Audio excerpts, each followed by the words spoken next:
జైబీ, నా పేరు శ్రీరాములు, బిఎస్పి నాయకులు, అనంతపురం జిల్లా. ముఖ్యంగా ఈరోజు ఈ ప్రెస్ మీటింగు ఏర్పాటు చేయడానికి కారణం, భారతదేశంలో వ్యవస్థ బీజేపీ నాయకత్వంలో ప్రైవేటు రంగాల వైపు అడుగులు వేస్తున్నది. అందుకు కూటమి ప్రభుత్వాలు కూడా అందుకు తై అంటే తాననే విధంగా తయారవుతున్నది. మరి ప్రైవేటు రంగాల్లో వైపు ఈ ప్రభుత్వాలను తీసుకెళ్తున్నారు. మరి ప్రైవేటు హాస్పిటల్లో కానీ, ప్రైవేటు కాలేజీల్లో కానీ, ప్రైవేటు చిన్న చిన్న సంస్థల్లో కానీ పనిచేస్తున్న ఎస్సీ, ఎస్టీ, బీసీ, మైనార్టీ వర్గాల ప్రజలకు తీవ్రమైన అన్యాయం జరుగుతున్నది.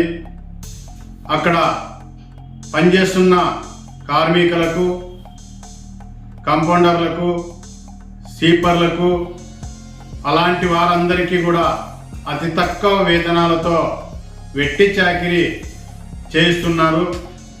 మరి ఇది మంచి సంస్కృతి కాదని చెప్పి మేము ఈ ప్రైవేటు యాజమాన్య వ్యవస్థకి తెలియజేసుకుంటున్నాము. ఎందుకంటే రాజ్యాంగం డాక్టర్ బాబా సాహెబ్ అంబేద్కర్ ఒక చట్టాన్ని తీసుకొచ్చాడు. లేబర్ యాక్ట్ అనేది ఒకటి ఉన్నది.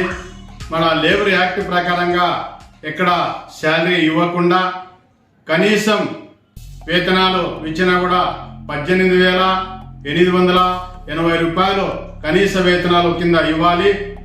కేంద్ర ప్రభుత్వం తీసుకొచ్చిన చట్టం ప్రకారం అయితే 23,000 రూపాయలకు పైన శాలరీలు ఇవ్వాలి. మన దశగా ఎక్కడే కానీ ప్రైవేట్ యాజమాన్య వ్యవస్థ ఇవ్వకుండా వాళ్ళను ఏ 10,000కో, ఏ 11,000కో, 12,000కో జీతాల రూపంలో కాకుండా వాళ్ళతో ముందస్తుగా రాయించుకొని ఒక అగ్రిమెంట్ ప్రకారంగా వాళ్ళకి జీతాల రూపంలో ఇస్తున్నారు. ఇది మంచి సంస్కృతి కాదని చెప్పి మేము హెచ్చరిక చేస్తున్నాం. ఎందుకంటే ఇప్పుడు నిత్యావసర సరుకులన్నీ విపరీతంగా పెరిగిపోయినాయి. ఏ వస్తువులు కొనాలన్నా ధరలు పెరిగిపోయినాయి.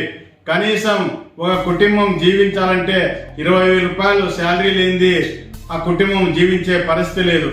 ఇలాంటి దుర్భరమైన జీవితాలు గడుపుతున్న మా ఎస్సీ, ఎస్టీ, బీసీ, మైనార్టీ ప్రజలకు న్యాయం జరగాలంటే తప్పనిసరిగా శాలరీలు ఇవ్వడంలో కాంట్రాక్ట్ బేస్ కింద ప్రకారంగా ఇచ్చిన కనీస వేతనాల కింద ఇవ్వాలని చెప్పి మేము ఈ మీడియా ద్వారా ప్రైవేటు యాజమాన్య వ్యవస్థకి తెలియజేస్తున్నాం.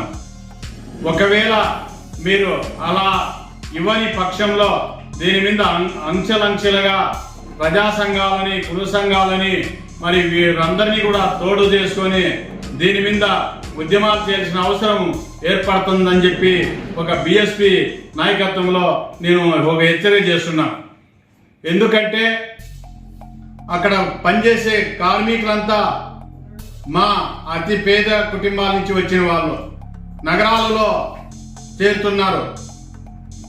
పల్లి ప్రాంతాలలో పనులు లేక నగరాలకు వచ్చి ఏదో వలసలు వచ్చి అర్ధాకలి జీవితం గడుపుతూ మరి చాలని వేతనాలతో పని కూడా ఎక్కువ టైం కేటాయిస్తూ వాళ్ళకి ఎట్టి చాకరీ కింద పనులు చేస్తున్నారు. కాబట్టి ముందుగా మేము హెచ్చరిక చేస్తుండేది ప్రైవేట్ హాస్పిటళ్ళందరికీ కూడా మేము హెచ్చరిక చేస్తున్నాం. వాళ్ళు అక్కడ చేస్తున్న డాక్టర్లు తప్ప మిగిలిన వారందరికీ కూడా అతి తక్కువ వేతనాలతో ఇస్తున్నారు. వాళ్ళందరికీ కూడా వేతనాలు పెంచాలి. మరి అదేవిధంగా ప్రైవేటు స్కూళ్ళలో పనిచేస్తున్న కార్మికులందరికీ కూడా కనీస వేతనాలు ఇవ్వాలి. ఉపాధి కింద వాళ్ళకు కార్మిక చట్టం ప్రకారంగా ఇవ్వాలని చెప్పి మేము తెలియజేస్తున్నాము. వీటి మీద అవసరమైతే ఒక ఉద్యమాన్ని రాష్ట్ర వ్యాప్తంగా, దేశవ్యాప్తంగా కూడా తీసుకొస్తాం. మరి అదేవిధంగా దాన్ని మేము ఒక న్యాయపరంగా కూడా ముందుకు తీసుకెళ్తాము. అవసరమైతే కోర్టుల ప్రకారంగా కూడా మేము కోర్టులో కూడా వేసి మేము దాన్ని ఆ కార్మికులకు న్యాయం జరిగేదాకా మా పోరాటం కొనసాగిస్తామని చెప్పి తెలియజేస్తున్నాం. జై భీమ్, బిఎస్పి నాయకత్వం వర్ధిల్లాలి.